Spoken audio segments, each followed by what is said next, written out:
Good morning students. आज का हमारा टॉपिक है स्टोरेज क्लासेस। ये टॉपिक आपको variable visibility, variable life time, variable availability के नाम से भी आपके एग्ज़ाम में आ सकता है। तो ये है क्या स्टोरेज क्लासेस, तो आपको समझना होगा। सी लैंग्वेज में आप जितने भी वेरिएबल्स बनाते हैं उनकी एक पर्टिकुलर लोकेशन होती है। किसी फंक्शन के अंदर बनाते हैं, कभी हम फंक्शन से बाहर बनाते हैं। तो सी में कौन सा वेरिएबल किस जगह पे बनाया गया है और वो कहाँ कौन से फंक्शन में वो अवेलेबल है, उसकी विजिबिलिटी है, वो काम कर रहा है नहीं कर रहा, उसका स्कोप है कि नहीं है, ये तय करता है। मतलब अगर आप डेफिनेशन अगर आप लिख के आते हैं तो ये सिंपल सी डेफिनेशन आप लिखा है एग्जाम में। A storage class represents the visibility and A location of a variable. It tells from what part of code we can access a variable।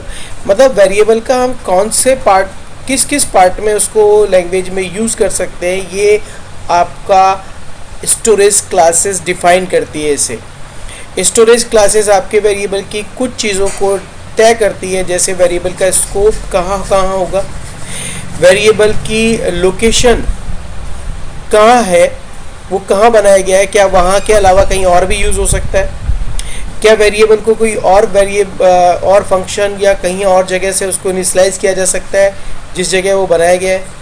Variable memory में अगर बनाया गया है तो क्या फंक्शन के ख़त्म होने पर या ब्लॉक के ख़त्म होने पर वो डिस्ट्रॉय हो गया है, उसका लाइफ टाइम कब तक है, या वो अभी है या नहीं है, और उसको कौन एक्सेस कर सकता है, ये सब स्टोरेज क्लास में हम बताएंगे आपको। स्टोरेज क्लास को 4 पार्ट में बांटा गया है। 4 पार्ट्स से ध्यान रखिएगा। ऑटो, जिसको ऑटोमेटिक कहते हैं, और जो भी आप वेरिएबल बनाते हो बाय लोकल किसी फंक्शन के अंदर, बाय डिफ़ॉल्ट वो ऑटोमेटिक स्टोरेज क्लास में ही आते हैं। इट्स डिफ़ॉल्ट स्टोरेज क्लास, ठीक है। आपने सिर्फ एक मेन फंक्शन में अगर आपने इंट एक्स भी बनाया है तो वो ऑटो स्टोरेज क्लास का वेरिएबल है। दूसरा वेरिएबल ऐसा होता है जो एक्सटर्न है, वो किसी अलग फाइल में बनाया जा सकता है या ग्लोबली बनाया जाता है, जो एक फाइल से दूसरी फाइल में भी एक्सेस किया जा सकता है। ये बड़ा वेरिएबल है और इसका लाइफ टाइम भी बहुत बड़ा होगा। अभी हम एग्जांपल से भी देखेंगे। एक स्टैटिक वेरिएबल है। स्टैटिक वेरिएबल भी आपके ऑटो की तरह लोकल होते हैं, और अगर बनाना चाहे तो इसे भी हम लोग ग्लोबल बना सकते हैं, लेकिन जब हमें एक्सटर्न वेरिएबल दिया है तो उसकी ज़रूरत नहीं पड़ेगी आपको। स्टैटिक वेरिएबल आपके वैल्यूज़ को रखते हैं फंक्शन ख़त्म होने के बाद भी, ठीक है। और वो कभी एक फंक्शन, आपने कोई किसी फंक्शन कॉल किया किसी दूसरे फंक्शन को और वापस रिटर्न होके आते हैं तो आपकी वैल्यू आपकी एज इट इज़ उसमें स्टोर्ड मिलती है। जब आप एग्जांपल देखेंगे अभी आप समझ जाएंगे। और रजिस्टर आपकी मेमोरी है, सीपीयू की मेमोरी होती है, उसको रजिस्टर मेमोरी कहते हैं। एक तो आपकी रैम मेमोरी होती है, आप जो नॉर्मल वेरिएबल बनाते हैं वो सब रैम में बनते हैं। ये आपके तीनों वेरिएबल ऑटो, एक्सटर्न और स्टैटिक, ये तीनों के तीनों आपकी रैम में बनाए जाते हैं, लेकिन रजिस्टर वेरिएबल आपकी मेमोरी में नहीं बनते, ये सीपीयू की मेमोरी में बनते हैं। सीपीयू की अपनी खुद की एक मेमोरी होती है, लेकिन ऐसा ज़रूरी नहीं है कि वो सीपीयू की मेमोरी में बने ही। ये एक रिक्वेस्ट है, अगर आपके सीपीयू में रजिस्टर मेमोरी आपको अलाउ नहीं कर पा रही है या कुछ कारण है तो वो डिनाई भी किया जा सकता है। नॉर्मल रैम में भी ये वेरिएबल बन सकता है, जैसे फिर ये ऑटो क्लास में चला जाएगा, ठीक है। तो आपको सबसे पहले हम ऑटो की बात करेंगे, फिर बाद में देखेंगे बाकी सब क्लास। ऑटो का मतलब तो आपको ये मालूम है कि ऑटोमेटिक है, ठीक है। और ये आपको आगे ऑटो कीवर्ड लिखना चाहिए, अगर नहीं भी लिखते हैं तो ये अपने आप ही बन जाता है। तो ये एक्सप्लिसिटली आपको कोई अलग से कोई कीवर्ड देने की ज़रूरत नहीं है, ठीक है। इस वेरिएबल को जिस भी आप फंक्शन के अंदर बनाएंगे या किसी ब्लॉक के अंदर बनाएंगे तो उसका स्कोप या उसकी विजिबिलिटी वहीं उसी ब्लॉक में या उसी फंक्शन में होती है। उस फंक्शन के ख़त्म होने के बाद ये वेरिएबल मेमोरी से डिस्ट्रॉय हो जाता है, इसमें कुछ भी नहीं रहता है। दोबारा अगर आप फंक्शन कॉल करते हैं तो ये वेरिएबल फिर से अपनी वैल्यूज़ को रिटेन नहीं करता, नया वेरिएबल बनता है, फिर से बनता है और आप फिर से उसको यूज़ करेंगे। इस वेरिएबल में बाय डिफ़ॉल्ट जो वैल्यू होती है वो गार्बेज होती है। अगर आप कोई भी वैल्यू से इनिशियलाइज नहीं करते हैं तो ऑटो क्लास के वेरिएबल्स एकदम ज़ीरो वैल्यू लेते हैं। एक एग्जांपल देखते हैं। मान लीजिए आपने एक मेन फंक्शन में ऑटो, ये ऑटो कीवर्ड लिखा गया है यहाँ पे। ऑटो कीवर्ड अगर आप नहीं भी लिखते हैं तो आप ये समझ लीजिए कि ये बाय डिफ़ॉल्ट होता ही हमारे पास में। ऑटो कीवर्ड लिखना ज़रूरी नहीं है। हम लोग इतना भी अगर लिखें इंट और एक्स, इतना भी लिखें तो चलता है। अभी तक आप ऐसे ही लिखते आ रहे हैं तो ऑटो क्लास के अंदर ही आता है। अगर आप ये ना भी लिखें, ऑप्शनल है। तो अब आपने एक वेरिएबल बनाया एक्स, इसमें कोई भी वैल्यू यहाँ इनिशियलाइज नहीं किया, उसको प्रिंट किया तो कुछ भी प्रिंट होगा, गार्बेज वैल्यू प्रिंट होगी, क्योंकि यहाँ पे कोई ऐसा नहीं है कि कोई वैल्यू पहले से फिक्स्ड है। जो भी मेमोरी में आपकी गार्बेज वैल्यू होगी उस वक्त, उस मेमोरी में, उस जगह पे जहाँ पे बना है, वो वैल्यू आपकी स्क्रीन पे प्रिंट हो जाएगी। इसके बाद आपने इसमें 25 वैल्यू स्टोर की है और उसको फिर प्रिंट किया है, तो यहाँ पे आपकी वैल्यू प्रिंट होगी 25। ठीक है, यहाँ पे इस वेरिएबल में, इस वेरिएबल की वैल्यू 25 प्रिंट होगी। अब यहाँ हमने एक फंक्शन कॉल किया है जिसका नाम है कैल्सी। इस जगह पे हमने फंक्शन कॉल किया है। इस जगह आप फंक्शन जब कॉल कर रहे हैं तो आप इस फंक्शन में आ जाते हैं। इसको हमने ऊपर डिक्लेयर भी किया हुआ है, प्रोटोटाइपिंग ऊपर की हुई है इस फंक्शन की।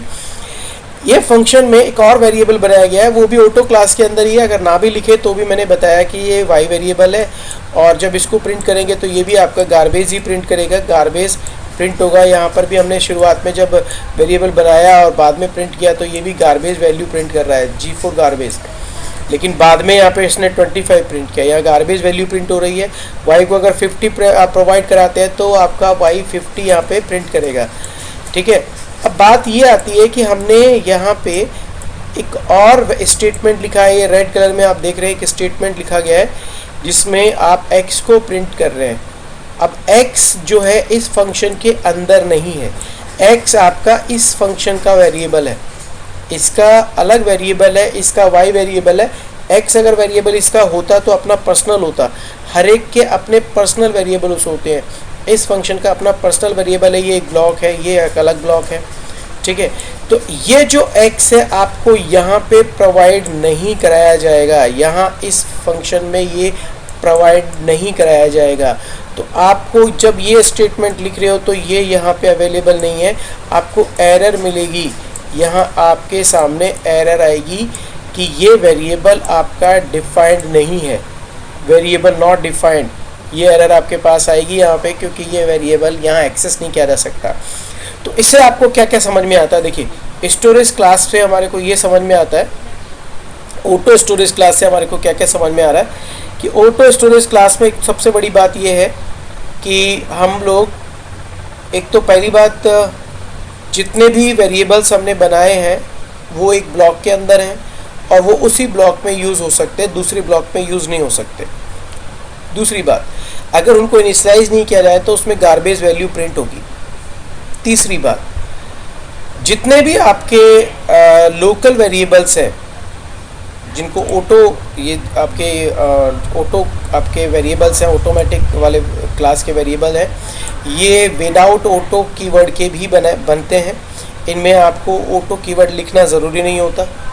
ठीक है, नेक्स्ट, अगर आपका वेरिएबल किसी और फंक्शन में कहीं पे आप एक्सेस करने की कोशिश करेंगे तो वो नहीं होगा, क्योंकि इस फंक्शन के ख़त्म होने के बाद में वो दूसरी क्लास में एक्सेस नहीं होता है, क्योंकि उसका स्कोप, उसकी विजिबिलिटी उसी ब्लॉक में, उसी फंक्शन में होती है।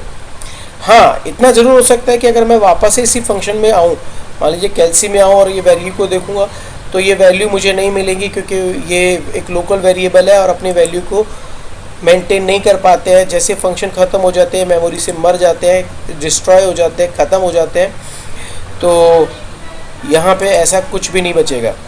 अभी बाद में, और इसको हम एक सी लैंग्वेज में प्रोग्राम बना के देखेंगे अभी कुछ ही देर में। फ़िलहाल तो आप ये समझ लीजिए कि आपके पास जो वेरिएबल है, एक तो हो गया इस ऑटो क्लास का, अब दूसरा आता है हमारे पास में ऑटो क्लास में हमने एक और फंक्शन एग्जांपल लिया है। देखिए, यहाँ ब्रेसेस को ध्यान दीजिएंगे आप। ब्रेसेस जो आपके पास आ रहे हैं यहाँ पे, इसमें एक ब्रैकेट आपका ये आउटर वाला है जो मेन के लिए है, दूसरा ब्रैकेट ये है जो यहाँ से यहाँ तक है, और तीसरा ब्रैकेट यहाँ से यहाँ तक है। आपने एक वेरिएबल बनाया है ऑटो INT J। ये जो J वेरिएबल है, ये वाला वेरिएबल आपके इस ब्लॉक में है, इस आउटर ब्लॉक में है। तो आउटर ब्लॉक में ये इसमें अंदर भी यूज़ हो सकता है, इसमें भी यूज़ हो सकता है, इसमें भी यूज़ हो सकता है। ठीक है, जिस ब्लॉक में इसको बनाया गया है वहाँ यूज़ हो सकता है। लेकिन हमने यहाँ पे एक दूसरा वेरिएबल और बनाया है फिर से जे, ये जो वेरिएबल इस वाले ब्लॉक का है, ये सेकंड ब्लॉक हम देख रहे हैं, ये वाला ब्लॉक ये इस ब्लॉक का है, ठीक है, और तीसरा जे और है हमारे पास में यहाँ पे, ये इस ब्लॉक का है। तो हम यहाँ पे इस ब्लॉक में प्रिंट कर रहे हैं, तो इस ब्लॉक के अंदर इसी जे को एक्सेस किया जाएगा, यानी कि सबसे पहले आप अंदर जाते जा रहे हैं प्रोग्राम में, सबसे पहले ये प्रिंट हो रहा है, प्रिंट फंक्शन यहाँ पे आ रहा है हमारे पास, प्रिंटफ फंक्शन। तो ये जे की वैल्यू हमारे पास में यहाँ पे 3 है, तो आपके पास में आउटपुट में पहला आउटपुट आपके पास 3 आएगा। जब आप इस ब्लॉक से बाहर निकल जाएंगे, ये ब्लॉक यहाँ से यहाँ तक है, जब इस ब्लॉक से बाहर निकल जाएंगे तो आपका नेक्स्ट प्रिंटफ फंक्शन चलेगा, ये जो कि इस ब्लॉक का है, ये दूसरे ब्लॉक का है, और ये दूसरे ब्लॉक में आपके पास जो जे है उसकी वैल्यू 2 है, तो आपके पास वैल्यू जो प्रिंट हो रही है वो नेक्स्ट वैल्यू 2 प्रिंट हो रही है, यहाँ पे ये 2 वैल्यू प्रिंट होगी। इसके बाद आप इस ब्लॉक से भी बाहर जब निकल जाएंगे तो आपका ये स्टेटमेंट चलेगा, और ये लास्ट वाले ब्लॉक के अंदर है, तो लास्ट ब्लॉक के अंदर है, तो ये इस जे की वैल्यू 1 है, तो हमने लास्ट में यहाँ पे आउटपुट में आपको 1 दिखाया है। कहने का मतलब है कि ऑटो वेरिएबल अपने ही ब्लॉक की वैल्यू को एक्सेस करेंगे, उसी में वो विजिबल है, ठीक है, और उस ब्लॉक के बाहर उसकी वैल्यू फिनिश हो जाती है, ख़त्म हो जाती है। ये आपको ध्यान रखना है, इतना आपको ध्यान रखना है। इसके बाद हम अब आगे देखते हैं। इसके बाद आपका दूसरा जो क्लास आती है वो है एक्सटर्न क्लास। ऑटो के बाद सीधे हम एक्सटर्न क्लास बता रहे हैं। एक्सटर्नल वेरिएबल नॉर्मली आप अलग अलग फाइलों में बना सकते हैं। एक फ़ाइल अलग है, आप ऐसे समझ लीजिए कि आपके पास 2 फाइलें हैं, आप एक फ़ाइल के अंदर एक वेरिएबल को बना रहे हैं, ठीक है। मान लीजिए आपके पास एक फ़ाइल है, ये एक फ़ाइल है हमारे पास, और एक दूसरी फाइल है हमारे पास ये। यहाँ पे आपने कोई एक्सटर्न कीवर्ड के साथ में कोई एक्स वेरिएबल बना दिया और उसकी वैल्यू आपने 10 स्टोर कर दी है, तो आप इस वेरिएबल की वैल्यू को दूसरी किसी फाइल में एक्सेस कर सकते हैं। यहाँ आपको एक्स वेरिएबल बनाने की ज़रूरत नहीं है, इसमें आप डायरेक्ट इसको एक्सेस करें, प्रिंट करें, कुछ भी करें, आपकी मर्जी है, ठीक है। तो ये एक्सटर्नल वेरिएबल है, ग्लोबल वेरिएबल है, और ये प्रोग्राम की शुरुआत में ही बन जाते हैं, और जब तक आपका प्रोजेक्ट चल रहा है तब तक ये रहते हैं। हम एक प्रोजेक्ट में कई फाइलें एक साथ काम में लेते हैं, ठीक है। और ये एक अच्छा बात ये है कि इस फाइल में बनाया है, तो इस फाइल में आएगा कैसे? आप नॉर्मली फाइलों को यहाँ पे हेडर फाइल्स इंक्लूड करते हैं, तो यहाँ पे जो भी फाइल आपने बनाई है इसको यहाँ पे इंक्लूड कर लें यहाँ पे, तो ये वेरिएबल यहाँ आपको एक्सेस हो जाएगा। लेकिन ये वेरिएबल आपके एक्सटर्न कीवर्ड के साथ में बना होना चाहिए, तभी ऐसा काम हो सकता है। तो एक्सटर्न कीवर्ड में आपको कुछ बातें याद रखनी है कि ये 2 या 2 से ज़्यादा फाइलों में शेयर किए जाते हैं, और ये ग्लोबल वेरिएबल है, ग्लोबल फंक्शंस में यूज़ होते हैं। ग्लोबल फंक्शन भी बनाए जा सकते हैं, वेरिएबल्स भी बनाए जा सकते हैं।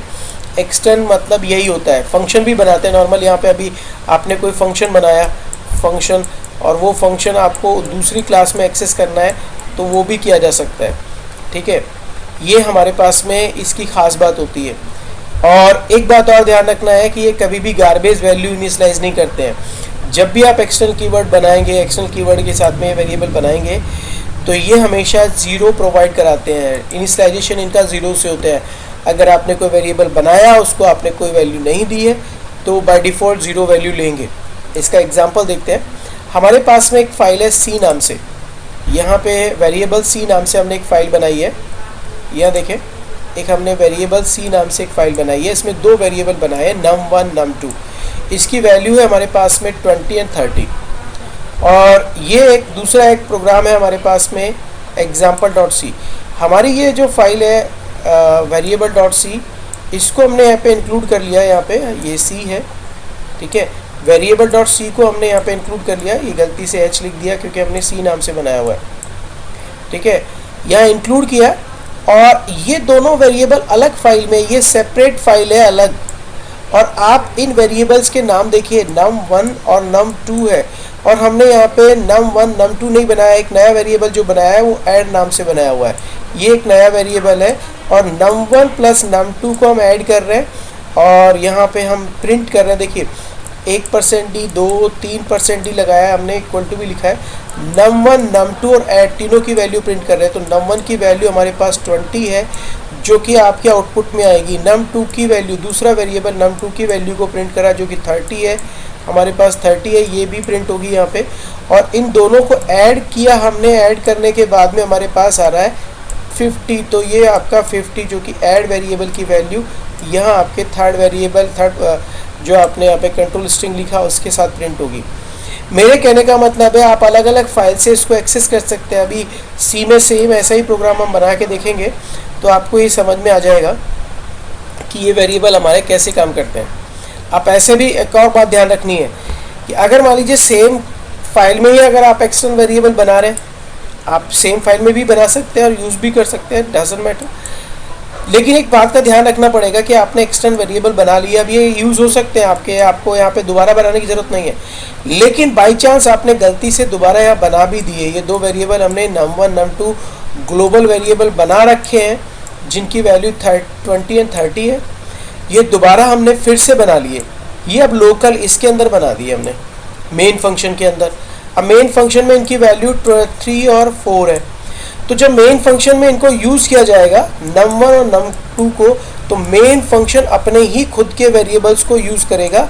अगर ये वेरिएबल इस नाम से यहाँ नहीं होते तब वो उनको यूज़ करता, लेकिन फ़िलहाल आपके ये 3 और 4 जब आप इनको ऐड करेंगे तो इसकी 3 वैल्यू यहाँ पे 3 वैल्यू प्रिंट होगी आपकी फर्स्ट, सेकंड वैल्यू आपकी 4 है तो 4 आपकी यूज़ होगी, और थर्ड वैल्यू आपने इन दोनों को ऐड किया हुआ है 7 प्रिंट होगी।